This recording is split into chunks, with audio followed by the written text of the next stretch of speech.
कुछ पक्षियों को देखा है मैं, जीवन भर घोंसला बनाते रहते हैं। यहाँ से डाली लेकर, वहां से तिनका लेकर, सदा इस कार्य में रहते हैं कि अपना घोंसला बना सके। और इस कार्य में इतना खो जाते हैं कि स्वयं के पंखों के अस्तित्व के विषय में भूल ही जाते हैं। भूल जाते हैं कि उनके पास एक विशाल आकाश भी है उड़ने के लिए। और फिर ये जीवन उस घोंसले की आहुति चढ़ जाता है। हम मनुष्यों के साथ भी यही होता है। जीवन जीने के लिए धन कमाने में इतने व्यस्त हो जाते हैं कि भूल ही जाते हैं कि हमें जीवन जीना भी है।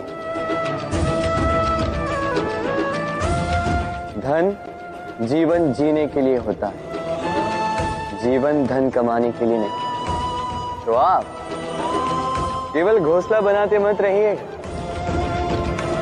अपने पंख फड़फड़ाइए और उड़ान भरिए इस खुले आकाश।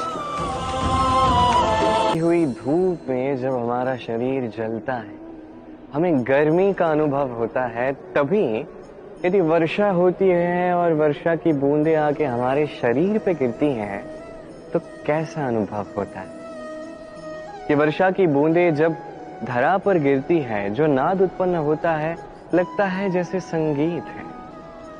एक ऐसा संगीत जो स्थिरता से हमें समझाता है कि ये सूरज की गर्मी, ये धूप, ये सदा के लिए नहीं बनी रहेगी। सूर्य की किरणों में कितना भी ताप क्यों ना, जब वर्षा आएगी तो इन किरणों को भी शीतल कर देगी।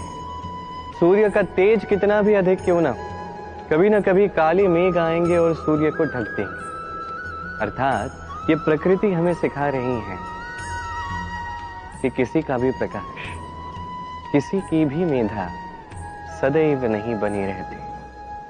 अब बात की जाए यदि अंधकार की, तो रात्रि के काले अंधकार को एक छोटा सा जुगनू काट देता है।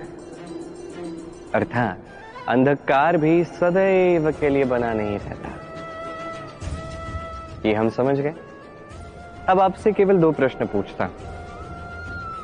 जब जीवन में कुछ भी सदैव के लिए आपके साथ नहीं रहने वाला, तो अभिमान किस बात का। और जीवन में यदि हर एक दुख, हर एक संकट, हर एक विपदा एक समय के पश्चात आपको छोड़ के चले जाने वाले हैं, तो हार क्यों माननी। इस चिंता को त्याग दीजिए, अभिमान को त्याग दीजिए। किसी और वस्तु या भाव से परिचित हो ना हो, भय और भविष्य दोनों ही व्यक्ति के मन में सदैव रहते हैं, जिनका अस्तित्व व्यक्ति के अस्तित्व पे भारी रहता है। विचित्र है ना। वह वो है जिसे आप नहीं जानते, जो अनजान है, और इसी कारण आपको भय लगता है कि ना जाने क्या होगा। भविष्य वो है जो अब तक घटा ही नहीं, तो जो घटा ही नहीं उसके विषय में चिंता क्यों। आपके हाथ में है वर्तमान। वर्तमान के कर्म सत्य मन से कीजिए और सोचिए ये कि अपने कर्मों को और कितनी श्रेष्ठता से किया जा सकता है। इसलिए आप विश्वास कीजिए, यदि वर्तमान के कर्मों को आप सत्य मन से करोगे तो भय स्वयं ही निकल जाएगा और भविष्य का फल अवश्य ही मीठा होगा। सबसे अधिक मूल्यवान क्या है? धन, स्वर्ण, मोती, आभूषण? नहीं, ये सब मिलके भी समय के एक क्षण के समक्ष फीके पड़ जाते हैं। एक क्षण जो एक रंक को राजा बना दे, जो एक राजा को रंक बना दे। एक क्षण जो आपके आत्मविश्वास को पर्वत के शिखर पर पहुंचा दे। एक क्षण जो आपके अस्तित्व को सागर की गहराई में विलीन कर दे। एक क्षण समय का। सदैव जीवन में उस व्यक्ति का सम्मान कीजिए, आदर कीजिए जो आपके लिए समय निकालता है। सदैव उस व्यक्ति के प्रति निष्ठावान रहिए जो व्यक्ति बुरे समय में आपके साथ खड़ा रहता है। जीवन में गति महत्वपूर्ण है, मति महत्वपूर्ण है और सबसे अधिक महत्वपूर्ण है संगति। एक ओस की बूंद, उसमें गति होती है। प्रकृति को उसे पाने की मति होती है, किंतु ये संगति होती है जो निर्धारित करती है कि ये ओस की बूंद सीप के मुख में गिरकर मोती बनेगी या एक विषैले सर्प के मुख में गिरकर विष बनेगी।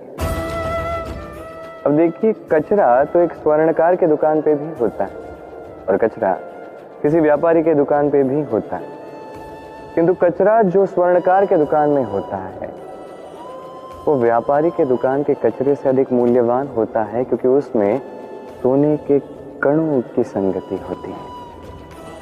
इसलिए जीवन में इस संगति का विशेष ध्यान रखिए। जैसी संगति वैसे ही आप बनोगे। कहीं किसी वृक्ष को देखते हैं, एक विशाल सा वृक्ष हमें दिखता है जो धरा से कई ऊपर उठता है। उसकी विशाल शाखाएं, उसे देख के हमें ऐसा लगता है कि इस वृक्ष पे कितने स्वादिष्ट फल उगेंगे। हम उस वृक्ष की सुरक्षा करने लगते हैं।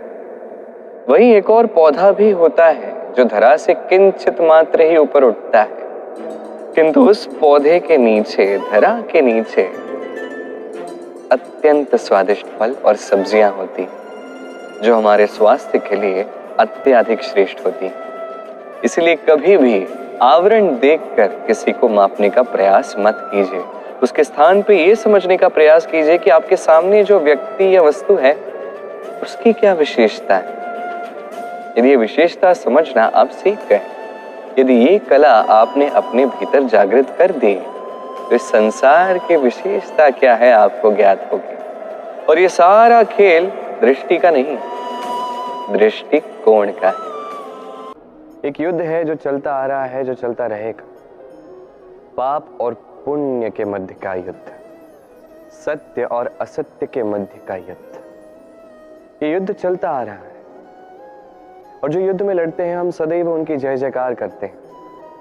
और ये सभी व्यक्ति जो जय जयकार करते हैं, इनका भी अपना एक विशेष महत्व होता है। जब भी कोई योद्धा रणभूमि में थक जाता है, शक्तिहीन हो जाता है, तो ये जय जयकार करते हैं, शंख बजाते हैं, उसमें प्रेरणा भर देते हैं, शक्ति साहस भर देते हैं। तब जाके वो योद्धा उस युद्ध को आगे ले जा पाता है।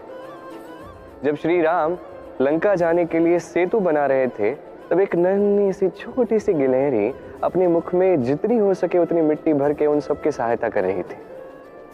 श्री राम ने देखा और कहा कि ये तो सबका मनोबल बढ़ा रही है, सब में प्रेरणा भर रही है। ये कह रही है कि मैं इतनी छोटी होकर ये कार्य कर सकती हूं, तो आप सब क्यों नहीं। ये है उन सब का महत्व, जो जय जयकार करते हैं, जो प्रेरणा भरते हैं, साहस भरते हैं। ये वो लोग हैं जो एक योद्धा में युद्ध जीतने की शक्ति भरते हैं।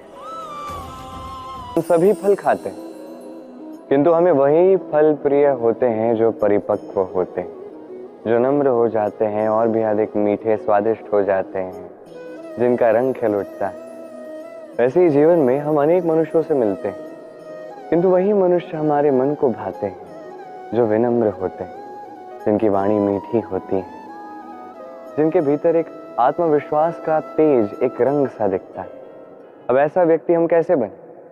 ठीक वैसे ही जैसे एक फल धूप, वर्षा, शीत, वायु, इन सभी संकटों का सामना करके परिपक्व होता है, वैसे ही मनुष्य संकटों का सामना करके परिपक्व होता है। इन संकटों का सामना करोगे तो अनुभव मिलता है, यही अनुभव सीख देता है। ये अनुभव हमें ये सिखा जाता है कि हमें विनम्र रहना चाहिए, अहंकार में कुछ नहीं रखा। हमें मीठी वाणी का मूल्य समझा जाता है, यही अनुभव हमें समझाता है कि उचित क्या है, अनुचित क्या है, हमें स्पष्टता दे जाता है और इसी स्पष्टता से आत्मविश्वास जागता है। इसलिए जीवन में कभी भी संकटों से दूर ना भागे, उनका सामना करें, अनुभव प्राप्त करें, उनसे सीख प्राप्त करें, ऐसे ही आप परिपक्व हो। आइए मेरे साथ प्रेम से कहिए, राधे राधे।